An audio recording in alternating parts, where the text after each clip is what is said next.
Agora são 8h08 aqui no Jornal Gente da Rádio Bandeirantes e para falar sobre esse caldeirão político cada vez mais interessante, o meu destaque hoje é diferente. É com um convidado muito especial, o ex-presidente Michel Temer, ao vivo aqui no Jornal Gente da Rádio Bandeirantes. Presidente, bom dia, obrigada por nos atender, hein?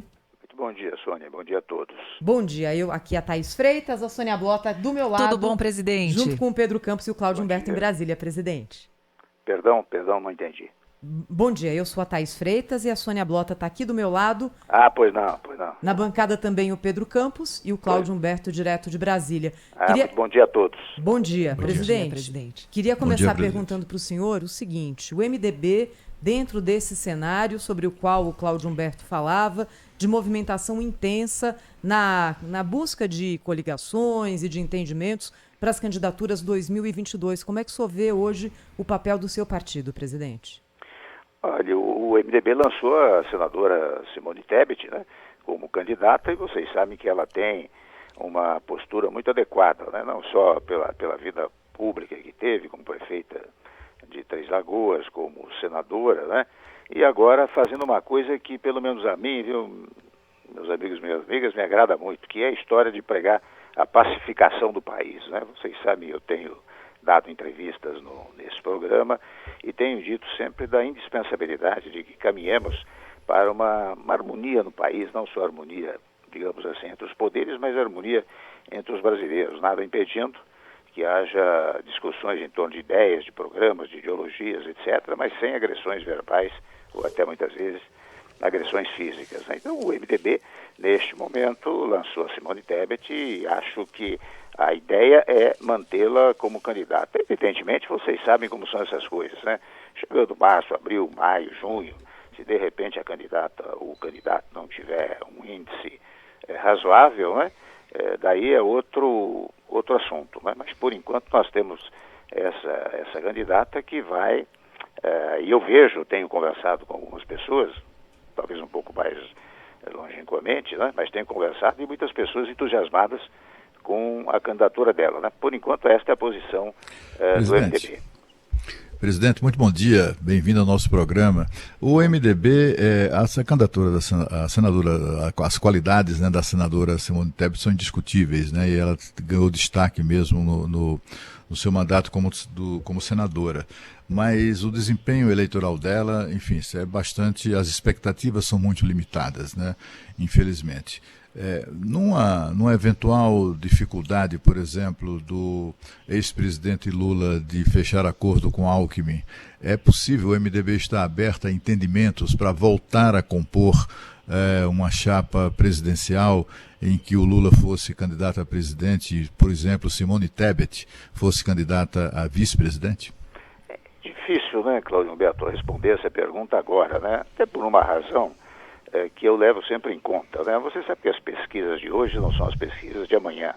Ou seja, o que está acontecendo hoje, e a pesquisa retrata o quadro atual, pode não reproduzir-se dias antes ou mês antes das eleições. Nós já tivemos hipótese de pesquisa que davam resultado no sábado, quando a eleição era amanhã, no domingo, e no domingo deu outro resultado, né? Então, neste momento é muito difícil saber o que o MDB vai fazer, né? Eu acho que o PMDB está aguardando, tem a candidata, vai à frente com a candidata da melhor suposição, não é? Agora é muito difícil, não se sabe o que vai acontecer. É claro que muitas vezes há as alianças mais inesperadas, né? Mas no momento o MDB não está pensando nisso. Pelo menos são as informações que eu recebo. Eu falo aqui como se fosse um militante intenso do MDB, mas eu transmito, são informações que eu recebo do Baleia Rossi, dos companheiros do MDB, né? Nós conversamos ao vivo, neste momento, com o ex-presidente Michel Temer, aqui no Jornal Gente da Rádio Bandeirantes, em transmissão simultânea com a Band News TV. Presidente, seja muito bem-vindo, é a Sônia Blota. Um ótimo dia para o senhor. E eu gostaria de saber o seguinte, os bastidores da notícia estão agitados, né, com a possibilidade de que o senhor teria aceitado o convite para se encontrar com o ex-ministro Sérgio Moro. Há possibilidade de uma composição política, presidente? Em primeiro lugar, Sônia, você sabe que não houve Até a notícia fala que houve um troca de telefonemas, eu não falei ao telefone com o ex-juiz, ex-ministro Moro, né? E nem falei pessoalmente. Confesso que é verdade que um interlocutor procurou interlocutores meus para saber se nós poderíamos conversar. Você sabe que na democracia o mais razoável é você ter conversa com os mais variados setores, mas isso não aconteceu, volto a dizer a você, nem telefonema, nem encontro pessoal, nem fala pessoal. Agora, também a mesma resposta eu dou a pergunta que fez o Cláudio Humberto. É difícil dizer o que vai acontecer lá à frente. Eu nem sei se os candidatos hoje pré-lançados, né, se manterão como candidatos, né? Nós temos, eu já fiz essa observação algumas vezes, né? Eu acho que está havendo um assodamento muito grande nas campanhas eleitorais. Eu acho mais do que justo, mais do que legítimo, que se lembre de candidaturas, de nomes para candidaturas, o que não me parece admissível, e veja que nós estamos tratando como se estivéssemos em plena campanha eleitoral. O que não me parece admissível, tomo a liberdade de dizê-lo, é que se faça a campanha eleitoral a partir de agora, como se não tivéssemos ainda, não é, Sônia, a epidemia para liquidar, como se a economia estivesse, entre aspas, bombando, né? Nós temos ainda que trabalhar, pelo menos até, vamos dizer assim, até abril, que é um prazo para as migrações partidárias, né? Você sabe que o quadro modifica-se muito em face das migrações partidárias, né? Então, até abril, final de abril, não é? Fica difícil uma decisão definitiva. Ou seja, nada é proibido, mas nada ainda é cogitável. O senhor vê algum constrangimento, presidente, nesse encontro com o Moro, né, por conta da ligação dele com Marcelo Bretas, né, que teve uma investigação aí contra o senhor, que foi muito criticada, e uma operação que depois acabou não dando em nada. E o senhor vê viabilidade política no Moro, com a tua experiência aí na política há muitos anos nacional? Eu não tenho constrangimento nenhum, até porque você sabe que todos aqueles episódios que culminaram no meu sequestro, né? As pessoas chamam de no meu sequestro, né? Eu não tenho problema nenhum em relação a isso. Agora, tenho críticas a fazer, e críticas que faço são de natureza jurídica, em face da injuridicidade de certos atos, né? E aqui eu faço em relação a todos os eventos desse movimento que se deu e que mobilizou muito a opinião pública e publicada, né? Gerando aquilo que você sabe, você acabou de dizer, eu estou falando com o Pedro Campos, né? Gerou exatamente aquilo que você acompanhou, ou seja, a eliminação de todos aqueles gestos espetaculosos que se verificaram ao longo do tempo e que valiam não pelo fenômeno jurídico, mas pelo espetáculo que se procedia, né? Todos eles eliminados judicialmente nesse momento, né? Essa crítica eu continuo a fazer e farei em todo e qualquer encontro que eu mantiver, se o assunto vier à baila, né? O ex-presidente Michel Temer, ao vivo aqui no Jornal Gente da Rádio Bandeirantes, entrevista também que é reproduzida agora na capa do portal UOL. Presidente, novamente é a Thaís Freitas. Eu queria perguntar para o senhor agora, deixando um pouco de lado a sucessão, corrida eleitoral 2022, sobre esse atual momento. Depois da intervenção do senhor, naquele 7 de setembro, quando a temperatura política subiu demais, depois do discurso do presidente Jair Bolsonaro, o senhor foi a Brasília, conversou com o presidente e parece que as coisas acalmaram. Pelo menos nós não tivemos mais nenhum episódio naquele tom tão alto, naquela temperatura quase explodindo. O senhor tem confiança de que isso vai continuar assim, presidente? Eu espero que sim, né? Você sabe que é interessante, eu vou fazer uma observação.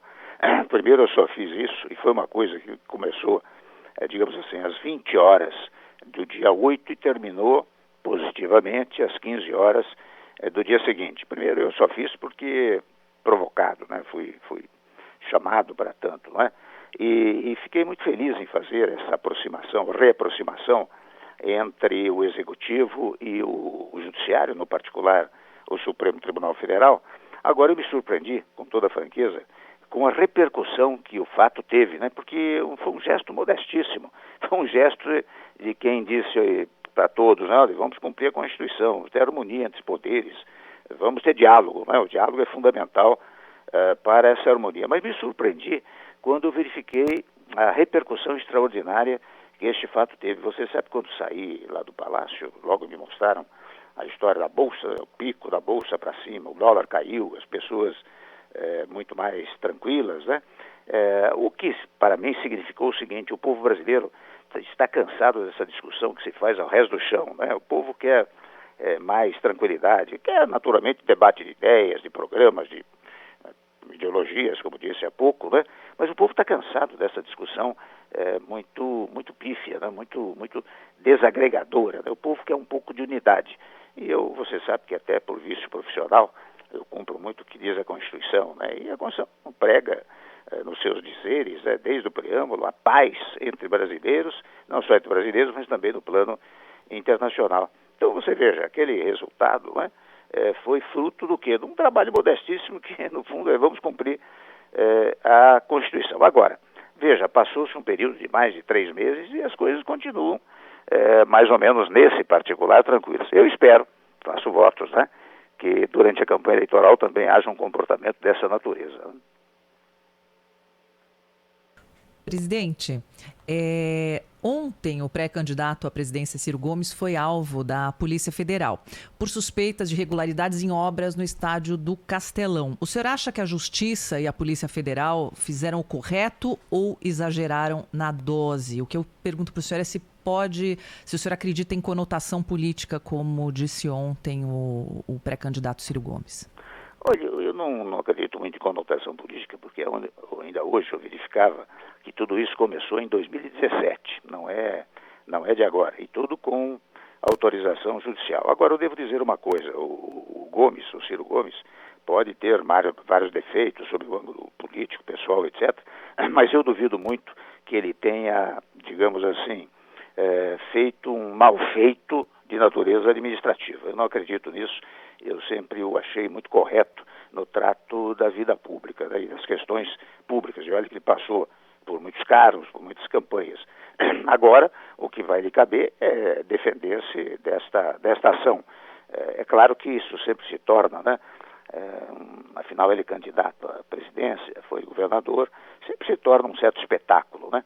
O que nós devemos ter é muita frieza para verificar o que dizem os autos, o que dizem as investigações. Mas volto a dizer, eu não acredito na desonestidade, posso estar enganado, mas não acredito na desonestidade do Ciro Gomes, né? E olha que eu não tenho razões para isso, porque vocês sabem que de vez em quando ele me bombardeava, eu não dava atenção, não é?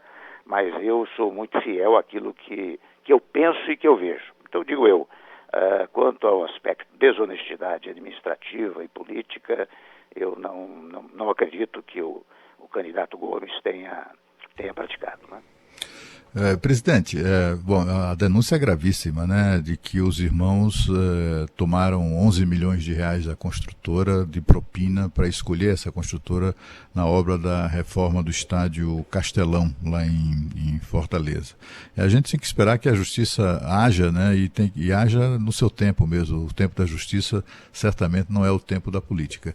Agora, presidente, eu queria saber do senhor o seguinte: qual o seu sentimento para o ano que vem, do ponto de vista geral da nação, né? Eu me refiro, por exemplo, à questão da economia, né? A gente vê assim um pessimismo, mas assim é quase uma torcida para que tudo se arrebente, né? O senhor acredita nisso? Acha que o Brasil vai olha, apesar dos indicadores mostrarem crescimento do emprego, né, a retomada da atividade econômica, etc. Aliás, é só sair à rua para verificar isso. Mas quem é especialista, né, quem trata de economia, de mercado, etc., vê o ano que vem com muito pessimismo. Qual é o seu sentimento em relação a isso? Olha, Cláudio Humberto, você usou uma palavra aí muito adequada, né? O pessimismo. Interessante, o pessimismo tomou conta do Brasil. E não, vou dizer o óbvio, né? O pessimismo gera gestos negativos, ao passo que o otimismo gera gestos positivos, né? Eu sou muito otimista em relação ao Brasil, e sou otimista não como sentimento apenas, mas examinando a vida prática de natureza político-administrativa. Então, eu digo aqui uma coisa que se diz sempre, mas que é verdadeira. O Brasil é capaz de superar toda e qualquer crise. Quando eu digo da experiência que eu próprio tive, você sabe que eu assumi o governo interinamente em maio de 2016, e nós tínhamos um PIB, um Produto Interno Bruto negativo, de quase 4%. 1 ano e 3 meses depois, em face de várias medidas que naturalmente nós tomamos ao longo do tempo, o PIB já era positivo em 1,3%.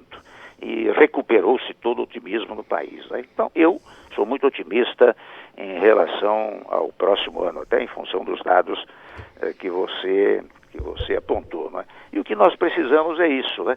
Agora, Convenhamos, o poder público não tem muito dinheiro para investir em obras de infraestrutura, porque as obras de infraestrutura dão muito emprego, não é? Primeiro ponto. Segundo ponto, a iniciativa privada brasileira também está com algumas dificuldades. Algumas empresas tiveram que dispensar muitos empregados, né?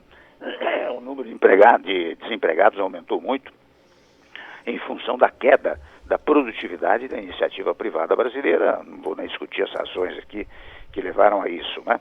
Então nós precisamos muito incentivar os investimentos estrangeiros no Brasil, investimentos produtivos, não investimentos rentistas, aqueles que venham aqui instalar-se para a geração de emprego e geração do desenvolvimento. Eu prego muito isso, acho indispensável, estou aproveitando aqui os microfones deste extraordinário programa para, mais uma vez, enfatizar esse aspecto, né? E vocês sabem que aí fora há trilhões de dólares procurando lugar seguro para investir, não é? E eu acho que nós podemos divulgar isso. Muito recentemente estive em Dubai, depois em Lisboa, e eu pude constatar mais uma vez o interesse em investimentos no nosso país. Acho que nós temos que caminhar por aí, viu, Cláudio Humberto? E claro, pautados pelo otimismo e não pelo pessimismo. E nisso vão colaborar muito as candidaturas. Você veja, hoje as candidaturas são candidaturas de pessoas, de candidatos. Eu não estou vendo candidatura ancorada em programa. E acho que o que o Brasil precisa, o que as pessoas esperam, é um programa. Não um programa do tipo, olha, sou a favor da educação, da saúde, da segurança. Quero saber, em educação, o que você vai fazer? Você vai criar 3 milhões de vagas de ensino em tempo integral, por exemplo? Eu criei, quando fizemos a reforma do ensino médio, 500 mil vagas de ensino em tempo integral, que tem duas vertentes, uma educacional, o aluno fica mais tempo na escola, aprende mais, e uma vertente que no nosso país é muito importante, que é a vertente social, que o aluno se alimenta na escola. Então, o que é preciso muito, e eu tomo a liberdade de dizer essas palavras, né, é que as candidaturas venham com um programa, não aqueles programas, viu, Cláudio, de 500 páginas que são mandadas para o Tribunal Eleitoral para cumprir dispositivo legal, mas 30, 40 páginas, dizendo, faremos isso em segurança, faremos isso em educação, faremos isso em saúde, para o eleitor poder confrontar os programas e não escolher por simpatia física, digamos assim, do candidato, mas por simpatia programática do candidato. Presidente Michel Temer, o Cláudio Humberto destacou hoje na abertura aqui do programa, né, um pouquinho antes do senhor começar a sua participação, a aliança Lula-Geraldo Alckmin. Aproveito também a sua experiência na política para contar para os ouvintes qual que é a sua expectativa com essa aliança. Improvável, mas não tão surpresa assim se a gente observar o passado do ex-presidente Lula, né, que buscou um empresário para ser seu vice quando foi presidente da República e chegou a apertar a mão do Maluf, na casa do Maluf aqui no Jardim Europa, quando queria lançar o seu candidato à Prefeitura de São Paulo. O senhor vê viabilidade política nessa chapa? O Alckmin ganha com isso? Quem ganha com essa história toda, hein, presidente? Eu acho que o ex-presidente Lula ganha muito, não é? Ganha muito, eu não tenho a menor dúvida disso. Tal como vocês acabaram de dizer, né? Quando ele foi buscar o eminente empresário José Alencar, né? Ajudou muito a chapa, porque amenizou, digamos assim, na própria campanha. Eu acho que o Geraldo Alckmin também, de alguma maneira, amenizará as eventuais críticas que venham a ser feitas ao candidato. Eu não sei se é bom para o Geraldo Alckmin, aí confesso que eu não tenho capacidade, digamos, de avaliação, né? Eu sei que ele era candidato, pelo menos ainda não está descartada a hipótese de ser candidato a governador aqui em São Paulo, né? Para ele eu não sei se é muito útil. As coisas na política se fazem dessa maneira. Mas, né? Na situação dele, não é mais fácil chegar a vice-presidente da República com o Lula do que tentar lutar contra o PSDB e os outros candidatos aqui em São Paulo? Bom, isso não há dúvida, não há dúvida. Eu não sei se será fácil de chegar na vice-presidência da República por meio do Lula, né? Pelo menos na pesquisa de hoje seria mais fácil. E você tem razão. Talvez ele tenha feito uma avaliação e tenha dito, bom, como eu não tenho aqui o apoio daquilo que se costuma chamar máquina, né? Máquina governamental, é melhor eu sair por esta via, que talvez seja mais confortável. Presidente, justamente pegando um gancho aqui na pergunta do Pedro, o senhor falou recentemente em unificação da terceira via, que o senhor não acreditava muito, e ao mesmo tempo também o senhor tem sofrido aí assédios constantes para sair candidato ou buscando o apoio do senhor. Eu gostaria que o senhor falasse sobre isso. É verdade, você sabe que essa coisa da terceira via, no meio, eu sempre disse muitas vezes no seu programa, né? Eu disse, olha, a história da terceira via não é uma homenagem ao candidato, a terceira via é uma homenagem ao eleitor. Se o eleitor não concorda com um dos polos, ele tem que ter outra opção, para não votar em branco, né?